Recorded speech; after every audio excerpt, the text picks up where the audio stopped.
Welcome to ইক্যাপসুল family. আমি ইক্যাপসুলের registration successfully complete করেছি। এবার আমি সাইন ইন করব। সাইন ইন করছি। দেখো এখানে একটা ফোন নাম্বার চাইছে। এখানে আমি কোন ফোন নাম্বার দেব? সেই ফোন নাম্বারটা দেব যেই ফোন নাম্বারে আমার ওটিপি এসেছিল। এবার আমি পাসওয়ার্ডটা দিয়ে দেব, যেটা আমি ফর্ম ফিল আপের সময় অলরেডি সেট করেছিলাম। তাহলে দেখো আমার ফোন নাম্বার আর পাসওয়ার্ড দেওয়া কমপ্লিট। এবার আমি লগ ইন করব।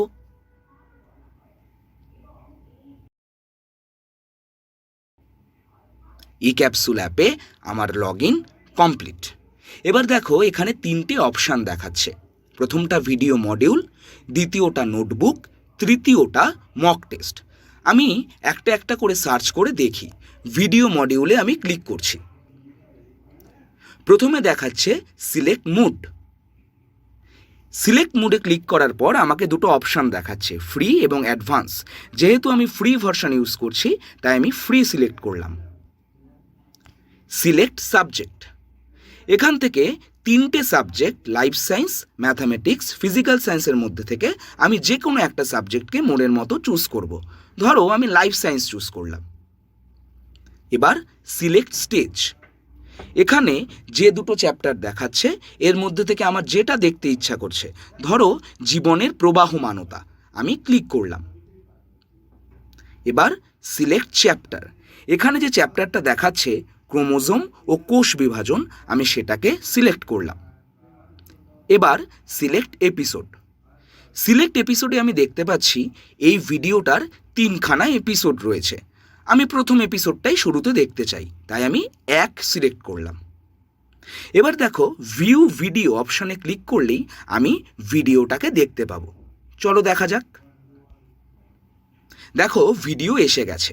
আমি ভিডিওটাকে একটু চালিয়ে দেখতে চাই।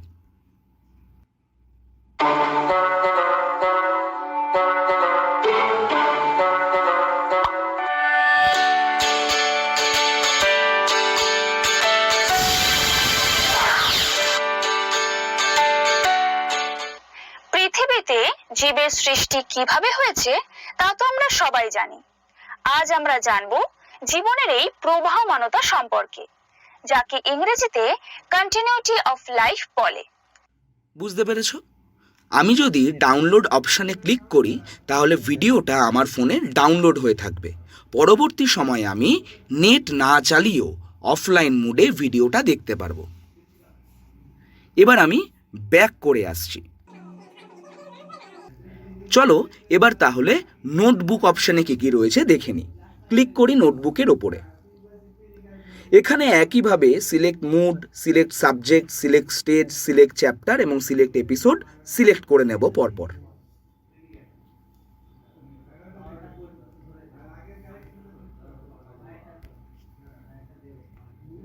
সিলেক্ট করা হয়ে গেল। এবার ভিউ নোটবুকে ক্লিক করলে দেখি তো কি হয়। দেখো এখানে আমাকে দুটো অপশান দেখাচ্ছে। আসলে নোটবুকটা পিডিএফ আকারে রয়েছে, তাই আমি পিডিএফ ভিউয়ার অপশানটাকে ক্লিক করে পিডিএফটা দেখে নেব। দেখো আমরা যে ভিডিওটা দেখলাম তারই নোটস এখানে আমরা দেখতে পাচ্ছি।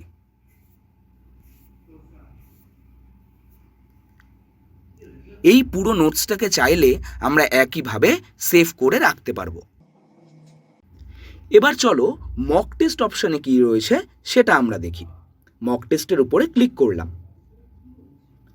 এখানেও ঠিক একইভাবে আমি পরপর সব অপশানগুলো নিজের মনের মতো করে সিলেক্ট করে নিলাম। মুডে গিয়ে সিলেক্ট করলাম ফ্রি, তারপর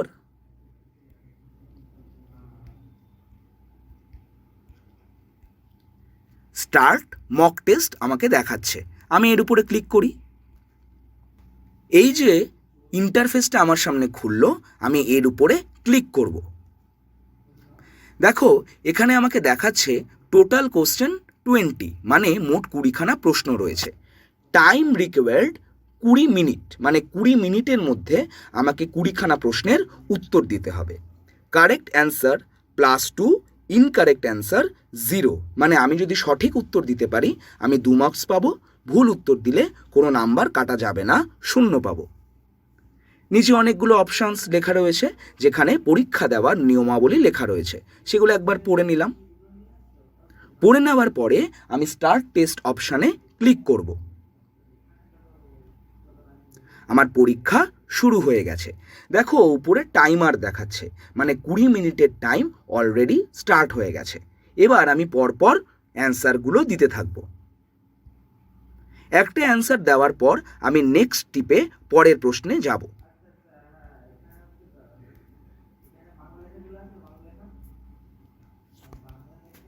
এইভাবে নেক্সট করতে করতে আমি উত্তর দেব এবং পরের প্রশ্নে চলে যেতে থাকব।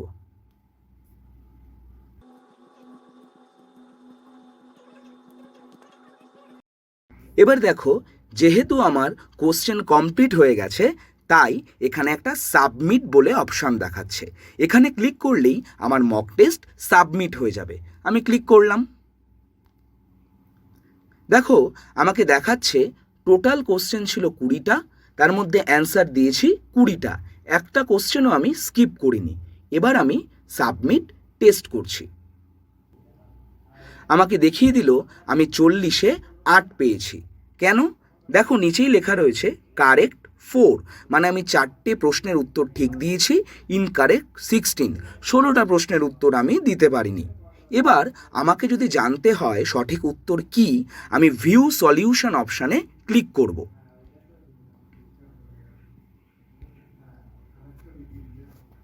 দেখো আমার চোখের সামনে সব উত্তরগুলো খুলে গেছে। এখানে হলুদ রং করা অপশানগুলোই আসলে প্রত্যেকটা প্রশ্নের সঠিক উত্তর। আমি চাইলে এই পেজটাকেও ফোনে সেভ করে রাখতে পারি।